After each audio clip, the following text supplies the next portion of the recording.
ሰላም ጤና ይስጥልኝ የተከበራችሁና የተወደዳችሁ ተመልካቾች እንደምን ቆይታችኋል? ከብስራት ኤፍኤም ዩቲዩብ ቻናላችን የዕለተ ረቡዕ የብስራት ኮምቦ ፕሮግራም ተጀምሯል። ተፈራ ታመነህ ከእናንተ ጋር ቆይታ የማደርግ ይሆናል። እስከ ቆይታችን ፍጻሜ ድረስ አብራችሁን ትቆዩ በአክብሮት እንጋብዛችኋለን። በዕለቱ ቆይታችን ሳምንቱ አጋማሽ ላይ እንገኛለን።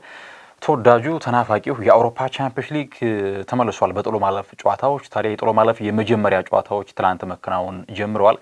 እነዚህን ውጤቶች እንቃኛለን። ከዚያም ባለፈ ደግሞ ዛሬ የሚጠበቁ መርሃ ግብሮች አሉ በእጅጉ ሊቨርኩሰን ከአርሰናል፣ ሪያል ማድሪድ ከማንቸስተር ሲቲ እንዲሁም ደግሞ ፓሪስ ሰን ዠርማ ከቼልሲ እጅጉን የሚጠበቁ ጨዋታዎች ናቸው። እነዚህን ጨዋታዎች በስፋት እንመለከታቸዋለን። አብራችሁን ትቆዩ በአክብሮት እንጋብዛችኋለን። እንግዲህ የአውሮፓ ቻምፒየንስ ሊግ መድረክ ለእግር ኳስ ወዳጆች እንደ አንድ ፌስቲቫል ነው። ምክንያቱም የአውሮፓ ታላቅ ክለቦችን የሚያሳትፍ መድረክ ነው። እጅግ ተናፍቆ ነው የሚደረገው። በሳምንቱ አጋማሽ ነው የሊግ ጨዋታዎችን ከተከታተሉ በኋላ ምሽት ላይ የራሱ የሆነ ጣዕም አለው የአውሮፓ ቻምፒየንስ ሊግ በራሱና እጅግ ይጠበቃል። አንዳንዶችም ከዓለም ዋንጫም ላይ ብለው ያስቀምጡታል ደረጃውን በጥራቱ ከዚያም ባለፈ ደግሞ በፉክክር መንፈሱ። የአውሮፓ ቻምፒየንስ ሊግ የጥሎ ማለፍ ጨዋታዎችን እንመልከት። ትላንት የመጀመሪያውና የመክፈቻው የማብሰሪያው መርሃ ግብር በኢስታንቡል የቱርኩን ኃያል ክለብ ጋላታሳራይ ከእንግሊዙ እንዲሁ የአውሮፓ ቻምፒየንስ ሊግ ባለክብር ክለብ ከሆነው ከሊቨርፑል ጋር ያገናኘ ጨዋታ ነበረ። እነዚህ ሁለት ቡድኖች ገና በዚህ ፌዝ በሚመስለው በዙሩ ጨዋታ ላይ ተገናኝተው ነበር እዛው ኢስታንቡል ላይ። እናም ጋላታሳራይ አሸንፎ እንደነበረ የሚታወስ ነው። እንግዲህ ጋላታሳራይ በመላው አውሮፓ ከዚያም ላይ በዓለም በጣም ፋን ቤዝ ካላቸውና የደጋፊዎች አስደናቂ ድባብን ከሚያስመለክቱ ቲፎዎችን በመያዝ ከዚያም ባለፈ ደግሞ እጅግ በጩኸታቸው ተቃራኒ ቡድን እንዲሸበር የሚያደርግ ቡድን ነው ጋላታሳራይ። ትናንት ከጨዋታው በፊት ከጨዋታው ከመጀመሩ አስቀድሞ ለቪክተር ኦሲሜን የእናቱን ምስል ያረፈበት እሱም ያለበት ቲፎ ይዘው ሲያስመለክቱ ነበረ በስቴዲየም። ደጋፊዎቹ ስሜቱን መቋጠር ተስኖት ነበረ። ቪክተር ኦሲሜን ያለውን ያለስት የሚሰጥ ታጋይ ብርቱ ተጫዋች ነው። ደጋፊዎቹም ደግሞ በምትኩ ለእርሱ ያላቸውን ድጋፍና ክብር ምንጊዜም ያሳዩታል። ትናንት ጋላታሳራይ ከሊቨርፑል ጨዋታቸውን አድርጓል። ተመጣጣኝ የሚባል የሜዳ ላይ እንቅስቃሴ ነበር የተመለከትነው በሁለቱም ቡድኖች በኩል። ጨዋታውን ታዲያ ባለሜዳ ቡድን ጋላታሳራይ 1-0 አሸንፏል። ማሪዮ ሌሚና በጊዜ ያስቆጠራት ጎል ነበረች ጋላታሳራይን ባለድል ማድረግ የቻለችው። እንዲሁ ደግሞ ተጨማሪ ጎል አስቆጥረው ነበር በነገራቸው ላይ። ነገር ግን ከጨዋታ ውጭ በሚል ጎሉ የተሻረበት አጋጣሚ ነው የተፈጠረው። ጋላታሳራይ ጨዋታውን አሸንፎ መውጣት ችሏል። ሊቨርፑል በአንዳንድ ሞመንቶች ላይ የተሻለ እንቅስቃሴ ለማድረግ ይሞክር ነበረ።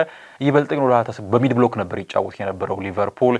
ከዚያም ማለፍ ሲል ሞሳላህ በቀደመ ጊዜ የሊቨርፑል የቁርጥ ቀን ልጅ ሊቨርፑል በተቸገረ ጊዜ ጎሎቹን የሚያስቆጥር ተቃራኒ ቡድን የሚያሸብረው ድንቅ የመስመር ተጫዋች ዘንድሮ እጅግ ብቃቱ ወርዶ ነው እየተመለከትን የምንገኘው። ኋላም በጀርሚ ፍሪምፖንግ ተቀይሮ እስከ መውጣት ደርሷል።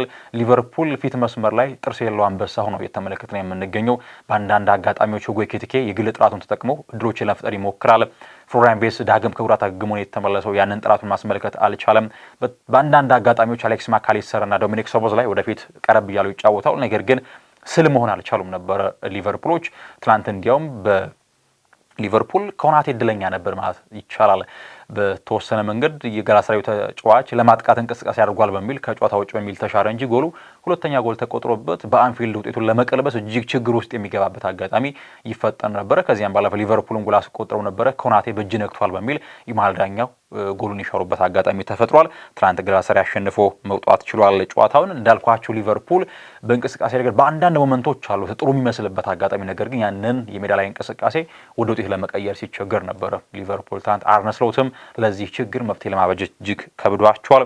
ሊቨርፑል ከሜዳ ውጭ ጋላታሳራይን በገጠመበት የቻምፒየንስ ሊግ ጨዋታ ማሸነፍ አልቻለም።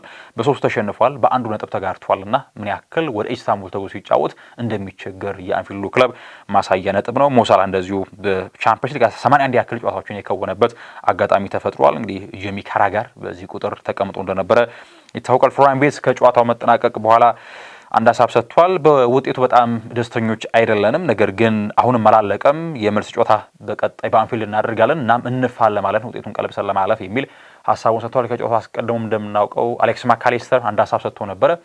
በህልሜ የአውሮፓ ቻምፒየንስ ሊግ ዋንጫ ማሳካት ነው፣ ዘንድሮ ደግሞ ያለ ዋንጫ አለ፣ ሁለቱንም ማሳካት ለምን አይቻልም በሚል አሌክስ ማካሊስተር ሀሳብ ሰጥቷል። ተጫዋቹ በተለይ አሁንም የኮንትራት ንግግር ላይ አይገኝም፣ እንዲያውም ሊለቅ የሚችልበት እድል ሰፊ ስለመሆኑ አሌክስ ማካሊስተር መረጃዎች እየወጡ ይገኛሉ። እስካሁን ድረስ ምንም ድርድር አልጀመሩም፣ ኔጎሽት እያደረጉ የሚገኘው ቪክተር ኦሲሜን በዚህ ውድድር ዓመት በክለብና በብሔራዊ ቡድን ደረጃ 38 ጨዋታዎችን አድርጎ 27 ጎሎችን አስቆጥሯል፣ 8 አሲስት አድርጓል። ያ ማለት በ38 ጨዋታዎች 35 የጎል ተሳትፎ አለው። ይሄ በጣም ትልቅ ቁጥር ነው እና ቪክቶር ኦሲሜን ከጋላታሳራይ በተሻለ ሌላ ኤሊት የሚባል የአውሮፓ ክለብ ለመጫወት የተለየ ጥራት እንዳለው ማሳያ ነጥቦች ናቸው ብዬ አምናለሁ ለቪክቶር ኦሲሜን። ሌላኛው የጨዋታ መርሃ ግብር በሴንት ጄምስ ፓርክ ኒውካስልን ከባርሴሎና ያገናኘ ተጠባቂ የምሽቱ የጨዋታ መርሃ ግብር ነበር። እንደ ጋላታሳራይና ሊቨርፑል ሁለቱም ቡድኖች በዚህ በዙሩ ጨዋታ ተገናኝተው ነበረ። እናም ባርሴሎና አሸንፎ እንደነበረ ይታወቃል። እንግዲህ አስፕሪላባ እንግዲህ ሃትሪክ ሰርቶ 1997-98 የውድድር ዓመት ላይ ኒውካስል አሸንፎ እንደነበር ይታወቃል ባርሴሎናን። ያ ነበረ ትውስታው። ትናንትም አስፕሪላ ኮሎምቢያዊ ተጫዋች ተገኝቶ ነበረ በሴንት ጄምስ ፓርክ በስቴዲየም ስንመለከተው ነበር። ከዚያ ውጭ ድል ማድረግ አልቻለም። በአራቱ ድል የነሳው ባርሴሎና ነው። ትናንት ጨዋታው በእጅጉን ይጠበቅ ነበረ። በኒውካስል በኩል በተለይ የጉማሬሽ አለመኖር እንዴት ባለ መንገድ የአማካይ ክፍሉን ሚዛን እንዳፋለሰው ስንመለከት ነበረ። በጎው ነገር ሳንድሮ ቶናሊ በጣም የተለየ ጥራት ላይ ይገኛሉ። ላይ ሞመንተሙ በጣም አስደናቂ ነው። ሌላው የመከላከል መዋቅራቸው ደክሞ ስንመለከተው ነበር። ፋቢያን ሻር አለመኖሩ፣ ከዚያም ላይ ኬራን ትሪፔ በእድሜ መግፋት፣ ዳንበርን እንዲሁ በእድሜ መግፋት፣ ሊዩስ ሃል ነው በተለየ ጥራት እየተመለከትን የምንገኘው። በአንጻሩ በባርሴሎና በኩል ከሰሞኑ የፍራንኪ ዲዮንግ መጉዳት በአማካይ ክፍሉ ላይ የፔድሪና የዲዮንግን ያን የተለየ የአማካይ ክፍል ጥራት እንዳንመለከት አድርጎናል። በተወሰነ መንገድ ግን የበርናል ደግሞ ወደ ሜዳ መመለስ ሌላው በጎው ነገር ነበረ። በአንጻሩ የአሊያንድሮ ባልዴና የጁል ኩንዴ መጉዳት ደግሞ በመከላከል ስፍራው ላይ የተለየ ክፍተት ይፈጥር ነበረ። ምክንያቱም ለሀይላይን የተመቹ ተጫዋቾች ናቸው፣ ፈጣን ናቸው፣ ከኳስ ጋር በምቾት ይጫወታሉ። ትናንት ሃንሲ ፍሊክ ኤሪክ ጋርሲያን ፊትነሱ ብቁ አልነበረም እና አራሆን ነበር ቀኝ ፉልባክ ያደረጉት። በዚያም ደግሞ ክፍተቶችን ስንመለከት ነበረ። በተለይ ኦሱላና ሀብሪ ባርነስ ከተከላካይ ጀርባ የሚጣሉ ኳሶችን እንዴት ባለ መንገድ ለመጠቀም ሲሞክሩ እንደነበረ ስናስተውል ነበረ። ትናንት በኒውካስል በኩል ትናንት ጨዋታቸው 1-1 የተጠናቀቀው፣ ነገር ግን ትናንት ይበልጥ ኒውካስል ማሸነፍ የሚገባው ቡድን ነበረ። ጨዋታውን የተለየ ብልጫ ነበራቸው። በተለይ በሁለተኛው አጋማሽ ይበልጥ ወደ ጎል የቀረበው ቡድን ኒውካስል ነበረ። ተቀይሮ የገባው ጃኮብ መርፊ በጥሩ መንገድ ያሻማውን ኳስ ነው ሀብሪ ባርነስ ጎል አስቆጥሮ ማክፓይሶቹ መምራት የቻሉት። እናም የመጨረሻው የዳኛ ፊሽካ ሲጠበቅ ነው ላሚን ያማል ዳኒ ኦልሞ ላይ በተሰራው ጥፋት፣ ማሊክ ቻው በሰራው ጥፋት የፍጹም የምታስቆጥሮ ጨዋታቸውን ብሉጋራኖቹ በአቻ ውጤት ማጠናቀቅ የቻሉት። አንዳንድ ጥያቄዎች ነበሩ። የመሀል ዳኛው ያቺ አጋጣሚ ከመገኘቱ አስቀድሞ ፊሽካቸው መንፋት ይችሉ ነበረ። 4 ደቂቃ ተጨመረ። ያቺ ስትገኝ ወደ 94 ከ30 ሴኮንድ ገደማ ነው ያገኙትና አስቀድሞ መንፋት ይችሉ ነበር የሚል ሀሳብ ተነስቷል። ኒውካስል እንዳልኳችሁ በሁለተኛው አጋማሽ በተለይ ይበልጥ ለጎል የቀረቡ ድሎቹን ሲሞክር የነበረበት አጋጣሚ ነበር። በተለይ በጥሩ መንገድ የመጀመሪያው አጋማሽ ጀምሮ ሁለተኛው አጋማሽ ላይ ኤላንጋ ጥሩ ድሎችን አግኝቶ ነበር። በጥሩ መንገድ ማሻገር አልቻለም ኳሶችን። ኦሱላ በጣም ይታትራል፣ ስፔሶችን የሚጠቀምበት መንገድ ያስደንቃል። ነገር ግን ፕሮዳክቲቭ ሆኖ አልተመለከትነውም ኦሱላን። እንደምናስታውሰው ኒውካስል ከማንቸስተር ዩናይትድ ሲጫወቱ በጣም ድንቅ በሆነ መንገድ በግራው ቤንድ አድርገው ጎል አስቆጥሮ እንደነበረ የሚታወሰው ጉዳይ ነው። ትናንትም ጥሩ ሲንቀሳቀስ ነበረ። ሌላኛው መነሳት ያለበት ጉዳይ የአማካይ ክፍሉ ጥራት ነበረ። ኒውካስል ትናንት እንግዲህ አማካይ ክፍል እንዳልኳቸው የፍራንኪ ዲዮንግ አለመኖር ማል ክፍሉን አሳስቶታል በባርሴሎና በኩል። ነገር ግን በርናልና ፌርሚን ሎፔስ ፔድሪ እጅግ ተቸግረው ነበር በምሽቱ የጨዋታ መርሃ ግብር። የጆሊንተንና ደግሞ የቶናሊ አማካይ ክፍል ላይ ጥራት በተለየ መንገድ ስንመለከተው ነበረ። ትላንት በጥሩ መንገድ ነበረ ሲንቀሳቀሱ የነበረው። ከዚያም ባለፈ ደግሞ የኒውካስል የአውሮፓ ቻምፒዮንስ የምንጊዜም ከፍተኛ ጎል አስቆጣሪ አንቶኒ ጎርደን ነው። 10 ጎሎችን በማስቆጠር ተቀይሮ ከገባ በኋላ በጥሩ መንገድ ሲንቀሳቀስ ነበረ። ጨዋታው ግን 1-1 በሆነ አቻ ውጤት ተጠናቋል። ሃንሲ ፍሊክ ከጨዋታው በኋላ በመልስ ጨዋታ በካምፕ ኑ የተለየ ቡድን ተመለከታላችሁ የሚል ሀሳባቸውን ሰጥቷል። ጥሩ ውጤት ነው ዛሬ ያስመዘገብ ነው ብለዋል። ኪሊያን ምባፔ 14 ጎሎች አሉት፣ ጎርደን 12፣ ዩሊያን አልቫሬዝ 10። ከዚያ በመቀጠል ሀብሪ ባርነስ 9 ጎሎችን በዚህ ሲዝን በቻምፒየንስ ሊግ ማስቆጠር የቻለ ተጫዋች ነው እና ምናልባት ቶማስ ቱኸል አይናቸውን አሻግረው ሊያማትሩ እንደሚችሉ ሀብሪ ባርነስን ለመጥራት ምናልባት እንደ አንድ ምሳሌ ሊሆን እንደሚችል ማስቀመጥ ያስደፍራል። ላሚን ያማል በነገራችን ላይ ባርሴሎና ለመጨረሻ ጊዜ የአውሮፓ ቻምፒየንስ ሊግ 2015 ላይ ሲያሳካ የ8 ዓመት ልጅ ነበር። ከዚያ በኋላ ኦልሞስት 10 ዓመታት አልፈዋል። ባርሴሎና የአውሮፓ ቻምፒየንስ ሊግ ዋንጫ ካሳካ ለመጨረሻ ጊዜ እንግዲህ ለረጅም ዓመት ቆይቶ የአውሮፓ ቻምፒየንስ ሊግን ድጋሚ ያሳካው 2006 ነበረ። ለሁለተኛ ጊዜ ያሳካው አርሰናልን በማሸነፍ ከ14 ዓመት ቆይታ በኋላ ነበር። አሁን ላይ 10 ዓመት ደግሞታል። ዘንድሮስ ምን ይገጥማል የሚለው ይጠበቃል። ባለፈው ውድድር ዓመት እስከ ግማሽ ፍጻሜ ተጉዞ እንደነበረ ባርሴሎና ይታወሳል። ኤዲ ሃው ከጨዋታው መጠናቀቅ በኋላ በካምፕ ኑ በሚኖረው ጨዋታ የተሻለን ሁሉ እናደርጋለን፣ ምንም የምንፈራው ነገር የለም ሲሉ ሀሳባቸውን ገልጸዋል።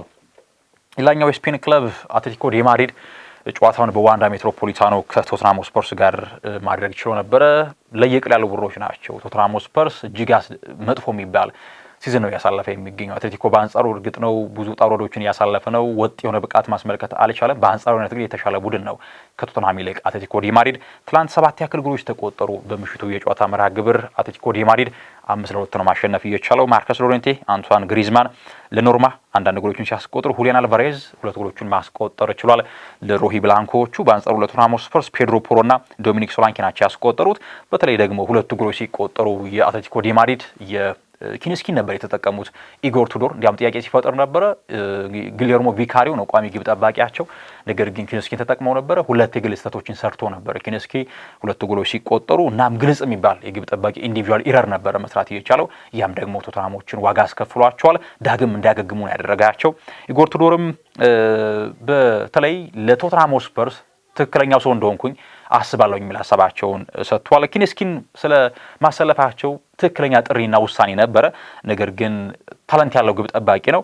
ነገር ግን ያልተጠበቀ ነገር ነው የተፈጠረው። በ15 ዓመታት ባለፈው እንዲህ ነገር አልተመለከትኩም ሲሉ ኢጎር ቱዶር ሀሳባቸውን ሰጥቷል። ቶተንሃም 6 ተከታታይ ጨዋታዎችን የተሸነፈው። ኢጎር ቱዶር የመጀመሪያው ቶተንሃም አሰልጣኝ ሆኗል በታሪክ በመጡበት የመጀመሪያ ጊዜ 4 ሽንፈቶችን ተከታይ በመሸነፍ ይህንን መጥፎ ክብረ ወሰን ይዟል። ዴቪድ ዴሃ በነገራችን ላይ ከጨዋታው በኋላ ለኪንስኪ ማበረታቻ ሀሳቦችን ጽፎለታል በማህበራዊ ስር ገጹ ላይ። ይህንን ስሜት የሚያውቀው ግብ ጠባቂ የሆነ ብቻ ነው፣ እናም ዳግም ቀና ትላለህ ኪንስኪ በሚል መልእክቱን አጋርቷል ዴቪድ ዴሃ። እና ለኪንስኪ ትናንት በጣም መጥፎ ምሽት ነበረ በጨዋታ የገጠመው። አትሌቲኮም ጥሩ ስንቅ ይዞ ነው ወደ እንግሊዝ ዳግም ተመልሶ የመልሱን ጨዋታ የሚያደርገው። እናም የበለጠ የማሸነፍ እና የማለፍ ዕድሉን በአትሌቲኮ እጅ ላይ ገብቷል። ሌላኛው መርሃ ግብር ሀገረ ጣሊያን ቤርጋሞ ላይ አታላንታን ከባየር ሙኒክ ያገናኘ ጨዋታ ነበረ። ፓላዲኖ እንግዲህ ሁሉም የጣሊያን ክለቦች ለኛ ጥሩ ድጋፍ አላቸው፣ እንዲያውም የቀድሞ ተጫዋቾች ከሞንሳ ሁሉ መልእክት ልከውልኛል ለመልካም እድል በሚል ሀሳብ ሰጥተው ነበረ። አታላንታ በጥሩ መንገድ ታክቲካሊ ጥሩ የሚባል አረዳድ ያላቸው ሰው ናቸው ፓላዲኖ። እናም የተለየ ነገር ሊፈጥሩ እንደሚችሉ ይታሰብ ነበረ። ነገር ግን የጎል ዝናብ አዝንበዋል። ባቫሪያኖቹ 6-1 ነው ያሸነፉት። ግማሽ ደርዘን ጎል አስቆጥሯል ባየር ሙኒኮች። ስታንሲች ቀዳሚ ያደረጋቸው ማይክል ኦሊሴ፣ ሶርጂ ናብሪ፣ ኒኮላስ ጃክሰን፣ ድጋሚ ማይክል ኦሊሴ እንዲሁም ደግሞ ጃማል ሙሲያላ የድል ጎሎችን ያስቆጠሩት ተጫዋቾች ናቸው። በተለይ አዳዲስ ፈራሚዎቹ ማይክል ኦሊሴ እና ሉዊስ ዲያዝ በጣም የተለየ አውትሻይን አድርገዋል በሙኒክ ቤት። ዘንድሮ ለሙኒክ ስኬት እጅግ የተለየ ጥራትን እያስመለከቱ ይገኛሉ። በዚህ ሲዝን ለሙኒክ ፊት መስመር ላይ ትሪዮ የምንላቸው ማለት ነው ሃሪኬን ጨምሮ ማይክል ኦሊሴ እና ሉዊስ ዲያዝ የጎል ተሳትፏቸው እጅግ ያስደነግጣል። በ37 ጨዋታዎች ሃሪኬን 50 የጎል ተሳትፎ አለው። በ37 ጨዋታዎች ማይክል ኦሊሴ 37 የጎል ተሳትፎ አለው። በ36 ጌሞች ሉዊስ ዲያዝ 34 የጎል ተሳትፎ አለውና ይሄ ምን ያክል የተለየ የፊት ጥምረት እየተመለከተ እንዳለ ማሳያ ነው። በተለይ በሪያል ማድሪድ ቢቢሲ እየተባለ የሚጠቀሰው የቤል ቤንዜማና ክርስቲያኖ ሮናልዶ ጥምረት፣ ኤምኤስኤን በባርሴሎና የሜሲ የሱዋሬዝና የኔይማር ጥምረት ከዚህ ቀደም እናስታውሳቸው የሶስትዮሽ ጥምረቶች ናቸው። አሁን ታዲያ ዳግም በሙኒክ ቤት በሀገረ ጀርመን የሃሪኬን ማይክል ኦሊሴና ሉዊስ ዲያዝ ጥምረት እየተመለከተ እንገኛለን። ሙኒክ በቀጥታ ማለፉን አረጋግጧል ብለን መናገር የሚያስደፍር ውጤት ነው ማስመዝገብ የቻለው። ትናንት የነበሩ መርሃ ግብሮች ይህን ይመስላሉ። ወደ ዛሬ ጨዋታዎች ልወሰዳችሁ። ዛሬ 4 መርሃ ግብሮች ይጠበቃሉ። የመጀመሪያውና የ2 ሰዓት ከ45 መርሃ ግብር ባየር ሊቨርኩሰን በባየርና አርሰናል የሚገጥምበት የጨዋታ መርሃ ግብር ነው። እንግዲህ የቀድሞ ተጫዋቾች ከሊቨርኩሰን ወደ አርሰናል የፈረሙ አሉ። እንደነ ካይ ሃቨርዝ እንደነ ፒየር ሂንካፒ የመሳሰሉ ተጫዋቾች የቀድሞ ቤታቸውና ክለባቸው ሊቨርኩሰን እንደነበረ ይታወሳል። ከጨዋታው በፊት ሚኬል አርቴታ ማርቲን ኦዴጋርድ በጨዋታው እንደማይኖር አሳውቋል። ከሰሞኑ ተጫዋቹ በጉዳት እየተቸገረ ያለ ተጫዋች ነው። አሁንም አይኖርም በእለቱ መርሃ ግብር። ነገር ግን ሪካርዶ ካላፊዮሪና ሊያንድሮ ትሮሳርድን በተመለከተ በኤፍኤ ካፕ መርሃ ግብር በማንስፊልድ ታውን ጋር በነበራቸው ጨዋታ ጉዳት ገጥሟቸው ተቀይረው ወጥተው ነበረ። እናም ጥሩ ጤንነት ላይ እንዳሉ ተገልጿል። ነገር ግን የመሰለፋቸውን ጉዳይ እስኪ እንመለከታለን ሲል ሚኬል አርቴታ ሀሳብ ሰጥቷል። ከዚያም ባለፈ ግን ጋብሪኤል ማጋሌሽ፣ ዊሊያም ሳሊባ፣ ዴክላን ራይስና ዙቢሜንዲ ዝግጁ ስለመሆናቸው ሚኬል አርቴታ ሀሳቡን ሰጥቷል። ሉዊስ ስኬሊን በተመለከተ ዘንድሮ የሚገርመው በፕሪሚየር ሊግ ይልቅ በአውሮፓ መድረክ የተሻለ ተሳትፎን አድርጓል። በየአመቱ ሁሉም ሲዝኖች የተለያዩ ናቸው። እናም በጥሩ ሞመንተም ላይ ያለ ተጫዋች ነው። ነገር ግን በምን መንገድ እርሱ ማጫወት እንዳለበት እንደሚያውቅ ሚኬል አርቴታ ሀሳቡን ሰጥቷል። ከዚያም ባለፈ ተጫዋቾቹ በጥሩ መንገድ የተዘጋጁ ይገኛሉ። በደንብ በዚህ መድረክ ላይ ከአመት አመት ራሳቸውን እያሻሻሉና በደንብ ልምዱ እያካበቱ ይገኛሉ ሲል ሚኬል አርቴታ ሀሳቡን የሰጠበት አጋጣሚ ነው ያለው። ከዚያም ባለፈ ባለፈው ዓመት እስከ ግማሽ ፍጻሜ ደርሶ ነበር ቡድኑ። እናም ያ ይበልጥ የሚማሩበት እንደሆነ ዘንድሮ ከዚያ ትምህርት ወስደው የተሻለ ነገር ለማድረግ እንደሚሰሩ የጠቆመበት አጋጣሚ ነው ያለው። እንግዲህ አርሰናል ዘንድሮ ለአራትዮሽ ዋንጫ ኳድሩፕል ነው የተጫወተ የሚገኘው። የሊጉ መሪ ነው። በአውሮፓ ቻምፒየንስ ሊግ ቀዳሚ ሆኖ ለጥሎ ማለፍ መብቃት የቻለው ካራባኦ ካፕ ፍጻሜ ደርሷል። ኤፍኤ ካፕ ኳርተር ፋይናል ደርሷል እና አሁን ላይ አርሰናል በጥሩ መንገድ ለአራት ጨዋታዎች ዋንጫዎች እያተፋለመ እንዳለ ሌላኛው ማሳያ ነው። እንግዲህ አሁን ላይ የስኳድ ዴብዝ እጅጉን የሚያስፈልግበት ወቅት ላይ እንገኛለን። ምክንያቱም ጨዋታዎች ሲደራረቡ የስኳድ ዴብዝ ማፍራሪቅ ግድ አስፈላጊ ነው። እናም ያንን ሊጠቀም እንደሚችል ሚኬል አርቴታ ይታስባል። ሊቨርኩሰን ከአርሰናል ይጫወታል። እንዲያውም ሊቨርኩሰን በማህበራዊ ስር ገጻቸው ላይ አንድ ሀሳብ አስፍረው ሲመለከት ነበረ።